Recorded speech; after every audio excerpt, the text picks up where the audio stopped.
Praise the Lord. प्रभु के नाम की स्तुति हो। आज हम पढ़ेंगे उत्पत्ति 18वां अध्याय। इब्राहिम मम्रे के बांजों के बीच कड़ी धूप के समय तंबू के द्वार पर बैठा हुआ था। तब यहोवा ने उसे दर्शन दिया और उसने आँख उठाकर दृष्टि की तो क्या देखा कि 3 पुरुष उसके सामने खड़े हैं। जब उसने उन्हें देखा तब वह उनसे भेंट करने के लिए तंबू के द्वार से दौड़ा और भूमि पर गिरकर दंडवत की और कहने लगा, हे प्रभु, यदि मुझ पर तेरी अनुग्रह की दृष्टि है तो मैं विनती करता हूँ कि मेरे अपने दास के पास से चले न जाना। मैं थोड़ा सा जल लाता हूँ और आप अपने पाँव धोकर इस वृक्ष के तले विश्राम करें। फिर मैं एक टुकड़ा रोटी ले आऊँ और उससे आप अपने अपने जीव को तृप्त करें। तब उसके पश्चात आगे बढ़े, क्योंकि आप अपने दास के पास इसीलिए पधारे हैं। उन्होंने कहा, जैसा तू कहता है वैसा ही कर। सो इब्राहिम ने तंबू में सारा के पास फुर्ती से जाकर कहा, 3 सा मैदा फुर्ती से गूंद और फुलके बना। फिर इब्राहिम गाय बैल के झुंड में दौड़ा और एक कोमल और अच्छा बछड़ा लेकर अपने सेवक को दिया और उसने फुर्ती से उसको पकाया। तब उसने मक्खन और दूध और वह बछड़ा जो उसने पकवाया था लेकर उनके आगे परोस दिया और आप वृक्ष के तले उनके पास खड़ा रहा और वे खाने लगे। उन्होंने उससे पूछा, तेरी पत्नी सारा कहाँ है? उसने कहा, वह तो तंबू में है। उसने कहा, मैं वसंत ऋतु में निश्चय तेरे पास फिर आऊँगा और तब तेरी पत्नी सारा के एक पुत्र उत्पन्न होगा। और सारा तंबू के द्वार पर जो इब्राहिम के पीछे था सुन रही थी। इब्राहिम और सारा दोनों बहुत बूढ़े थे और सारा का स्त्री धर्म बंद हो गया था। सो सारा मन में हंसकर कहने लगी, मैं तो बूढ़ी हूँ और मेरा पति भी बूढ़ा है, तो क्या मुझे यह सुख होगा?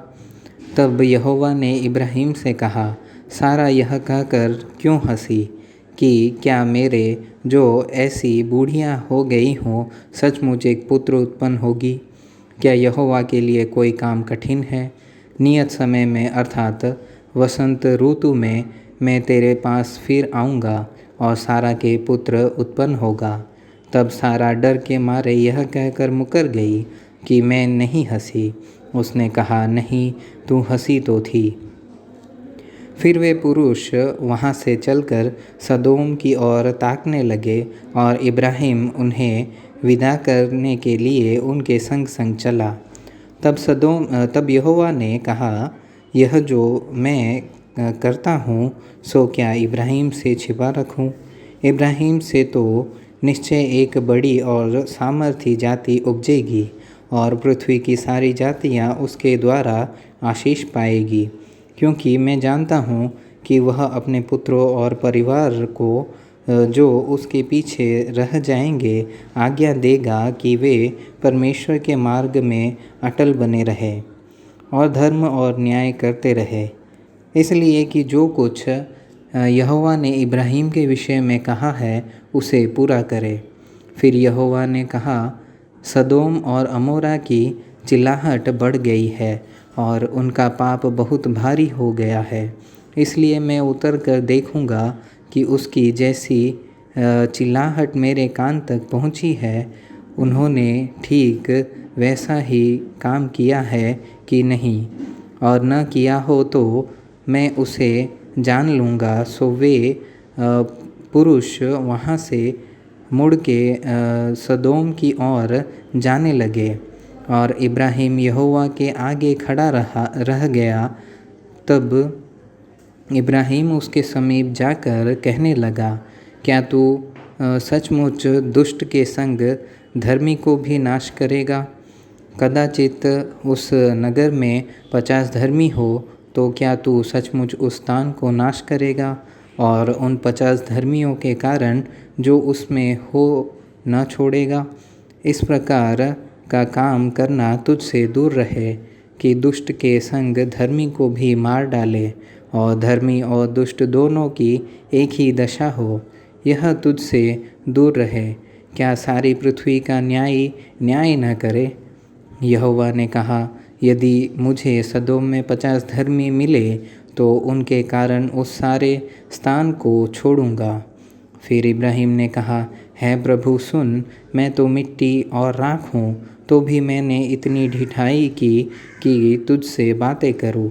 कदाचित उन 50 धर्मियों में 5 घट जाए तो क्या तू 5 ही के घटने के कारण उस सारे देश का नाश करेगा? उसने कहा, यदि मुझे उसमें 45 भी मिले तो भी उसका नाश न करूँगा।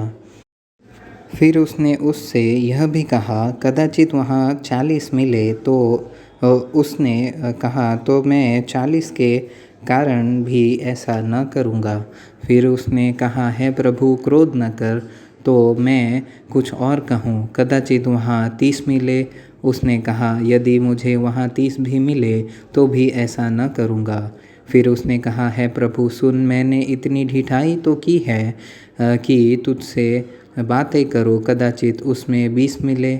उसने कहा, मैं 20 के कारण भी उसका नाश न करूँगा। फिर उसने कहा, है प्रभु क्रोध न कर, मैं एक ही बार और कहूँगा, कदाचित उसमें 10 मिले।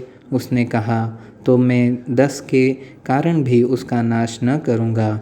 जब यहोवा इब्राहिम से बातें कर चुका तब चला गया और इब्राहिम अपने घर को लौट गया।